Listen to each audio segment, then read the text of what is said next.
It's a transformative time within the entertainment industry as movie studios grapple with the proliferation of online content, changing consumer habits, the rise of streaming, the decline of theatrical distribution along with television, and corporate consolidation where industry executives rotate on a seemingly never-ending carousel in the midst of an ever-evolving media landscape. For one such executive, in one of the most powerful positions in Hollywood, and with practically unlimited resources, her time within Amazon MGM Studios, for all intents and purposes, has come to an end. But what other career prospects are on the horizon for this very controversial and prominent executive? Let's talk about the departure of Jennifer Salke, former head of Amazon MGM Studios, and why Star Wars fans in particular should be very concerned here on That Park Place. Speaking of people who think that they can fix things, someone has exited from Amazon. They've been terminated. We're hearing that she's been fired. Yeah. But I heard that she left on her own accord, Jonas. Oh, no. I think Marvin was being sarcastic. Oh, I was going to say he wrote the article. What?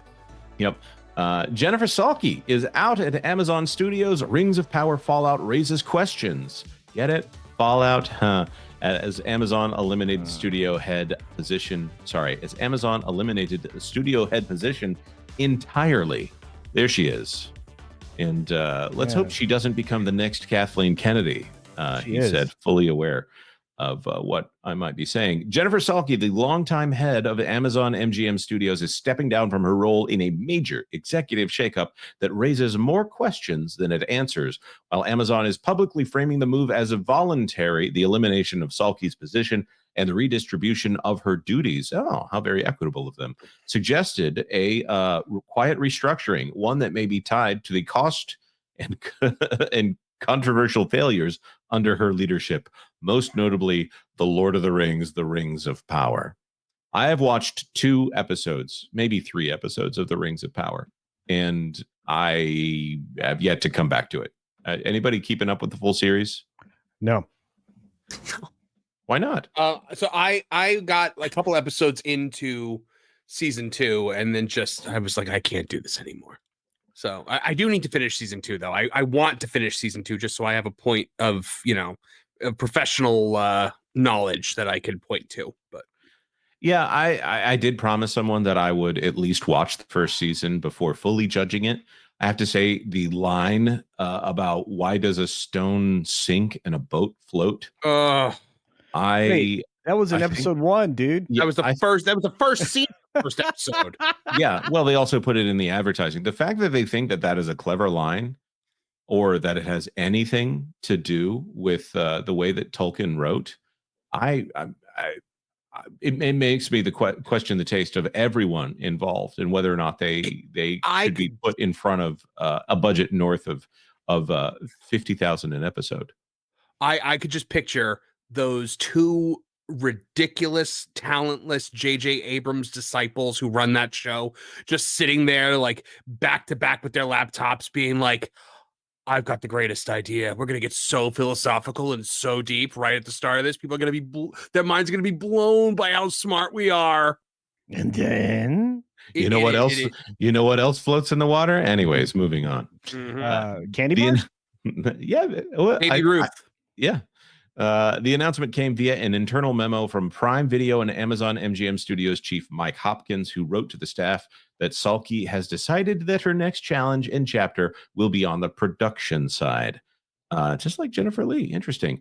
Her new production company, unnamed for now, will remain connected to Amazon through an overall first look deal for both film and TV. However, Amazon made clear it will not be replacing Salke. Instead, the company is restructuring the studio under a flatter management model. Courtney Valenti, head of film, Vernon Sanders, head of television, will report to Hopkins, while marketing chief Sue Kroll will continue in her role. We've decided to flatten our structure a bit and not fill the head of studios role. Is that there they are right there?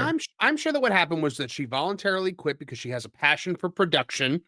And then they were like, you know what? Maybe we should rethink all of our plans, because how will we ever find anyone for this role that can duplicate the majesty and monetary success that was Jennifer Salke? Either that or the candor. I'm a little terrified at the implications for this. Not for Amazon. I think it's a good move for Amazon. But I've got some theories I want to push out here that talked about on Twitter just a little bit. So you guys need to go check out That Park Place article. This is an interesting one over from The Hollywood Reporter. Behind Amazon MGM's Jen Salke ouster and its fallout is from Alex Weprin, Mia Gallupo, Peter Kiefer, and Boris Kitt. They pulled in the entire team for this one. There were some big hits like Reacher, but pricey underperformers like The Lord of the Rings and Citadel, along with little movement on the Bond franchise, didn't help.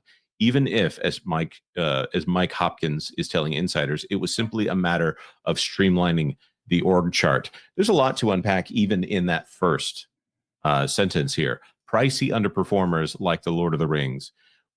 This is a moment where there's a shocking amount of clarity and truth. Hold on. They're now calling it an underperformer. Exactly. The Hollywood Reporter was okay. I'm sorry. Go ahead, Jonas. I'm having no. You're exactly right. That's the whole point. Is it's amazing when we reach these inflection points and the narrative suddenly changes. However, there are still a couple of items that end up causing questions here. Let me see if I can find it here. On May 14th of last year, MGM Studios chief Jennifer Salke took the stage at Pier 36 in New York. They were doing upfronts. For those of you who don't know what upfronts are, it's where the advertisers in the studios meet together to talk about the next big thing. Generally speaking, the studios will bring out the star power and talk about all the great things that they're going to do in order to get the advertisers excited so they're willing to spend more money. Welcome to the next 100 years of Amazon MGM Studios, Salke said to those gathered in the cavernous event space, which also featured piles of cash guarded by besuited security to promote Mr. Beast's Beast Games and a Roadhouse Cabana bar. A cavalcade of stars came out, including Will Ferrell, Roger Federer, I believe he's a tennis player, right? Yes. Jake Gyllenhaal, Aldous Hodge, Alicia Keys, Patton Oswalt, Kiki Palmer, Alan Richardson, Octavia Spencer, Hannah Waddingham, and Reese Witherspoon were among those that joined Salke on stage. When did the stars come out? Do you not see how they shine for you? Yeah. Let's skip ahead a little bit here. Let's see. Salke's departure comes as the tech giant was in the thick of planning this year's annual upfront event for advertisers, which plans to host an evening event at New York's Beacon Theater on May 12th, featuring a star-studded lineup of talent and news from Amazon's vast entertainment universe, spanning Prime Video, Amazon MGM Studios, Fire TV channels, Twitch, yikes on the Twitch front, Wondery, IMDb, Amazon Live, and Amazon Music. Not to mention the studio will be decamping to Las Vegas next week for its first ever presentation for theater owners at CinemaCon. So they are raising their entertainment prospects here while they're trying to get away from Jennifer Salke. That scale, however, underscores the reality of the entertainment business in a world that is increasingly being driven by technology giants. In the not-so-distant past, studio chiefs and network presidents were titans of industry, star makers who could make or break careers and sculpt popular culture. It seems to have changed, wouldn't you say? Slightly. Indeed. And that's kind of an interesting thing about Salke is that apparently she's very much for the modern. I've got a little bit of details regarding that whole incident right there. I was just going to make the point that they went from being, these creative geniuses, powerhouse giants in the industry, to being a bunch of talentless menopausal women who, if brains were gasoline, wouldn't have enough to run a Flea's motorcycle around a dewdrop. Wow, that's very descriptive. You can tell he's a writer, folks. I stole that metaphor from Jim Cornette, but there you go. Fair enough. Yeah. So I just want to point out the framing that they have here. Prior to Amazon, Salke served as president of a bunch of different things, 20th Century Fox, Aaron Spelling Productions. Credits include mega hits like This Is Us and Glee, beneficial for ultra popular series like Reacher, Fallout, Jack Ryan, but some higher concept hits proved more elusive. I have a connection that sometimes I bring out here. I don't know why. Roy Price, the founder of Amazon Video and Amazon Studios, follows me on Twitter, but he does. Do reporters not have Google or memories? All the highlighted shows were developed and in most cases premiered prior to Salke even arriving at the studio. Here, including series such as Jack Ryan, he's highlighting here, The Boys, highlighted here, The Marvelous Mrs. Maisel, Fleabag, Bosch, things like that. Here, Mr. and Mrs. Smith has yet to have full cultural relevance, in my opinion. Summer I Turned Pretty, okay, sure.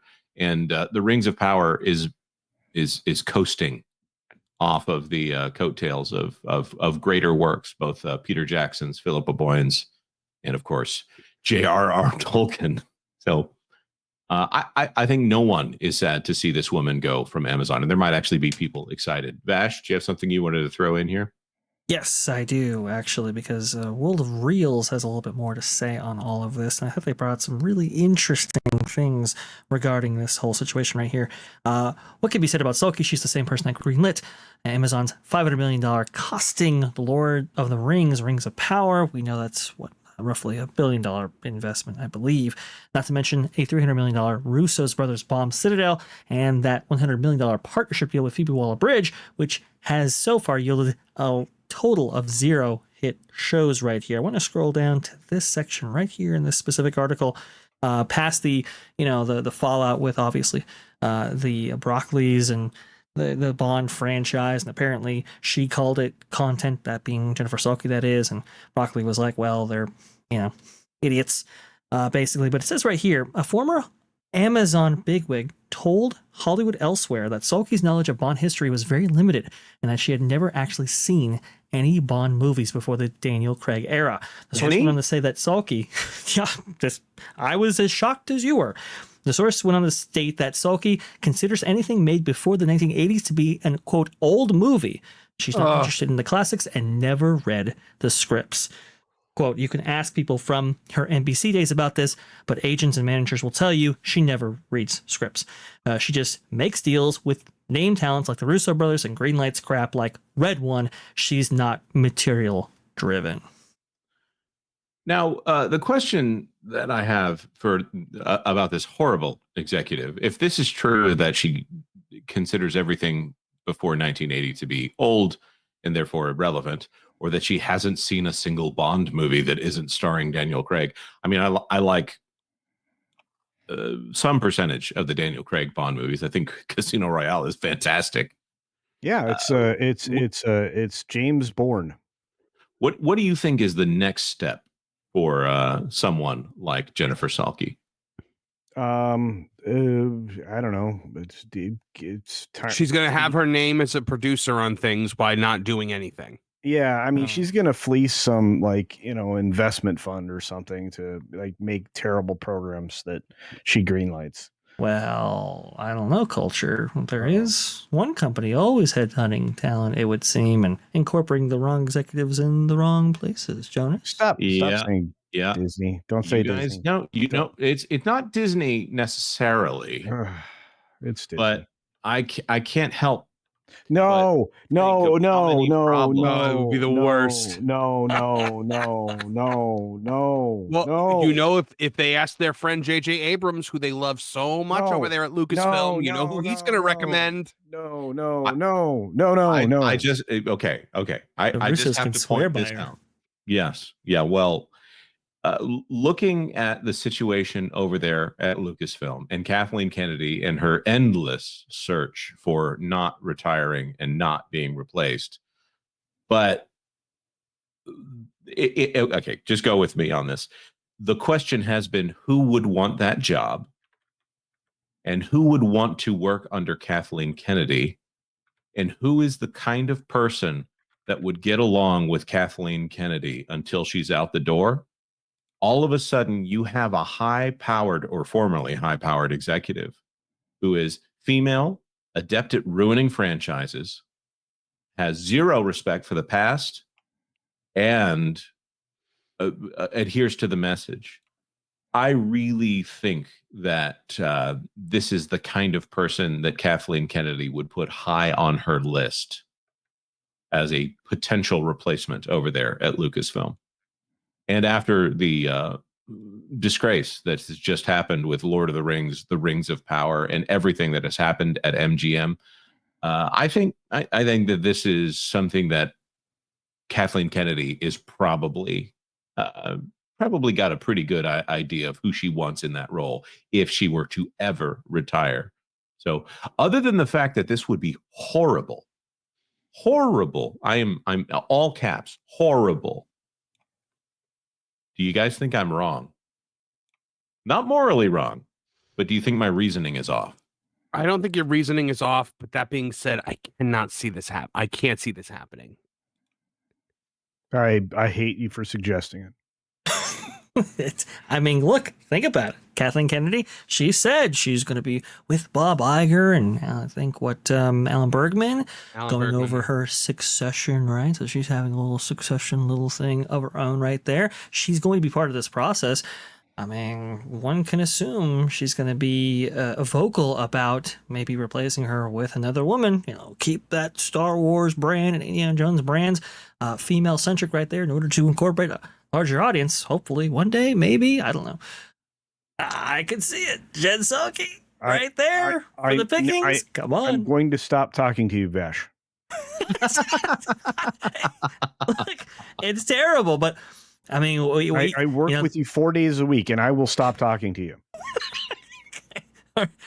Fair enough.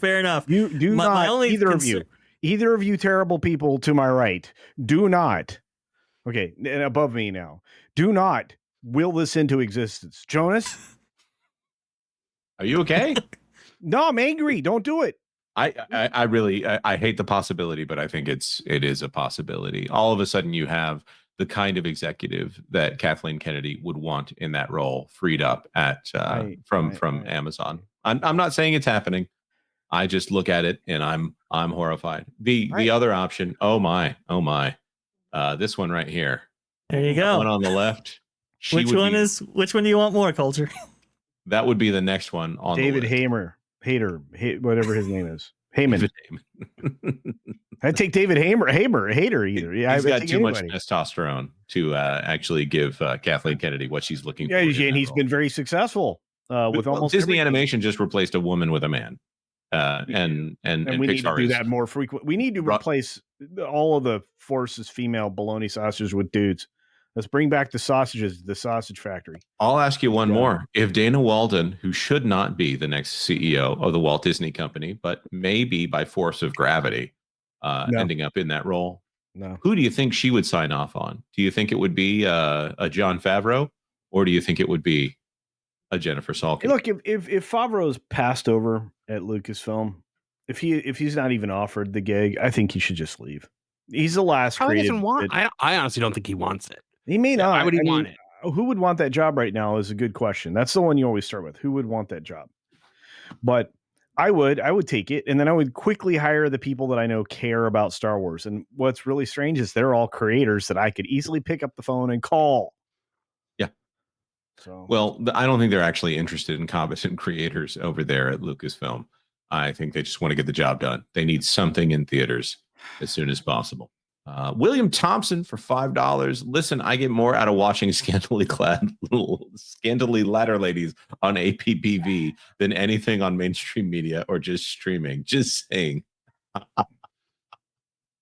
Everyone's got to have a hobby, William Thompson. Everyone. Oh boy. And the mum for $1.99. Take the job.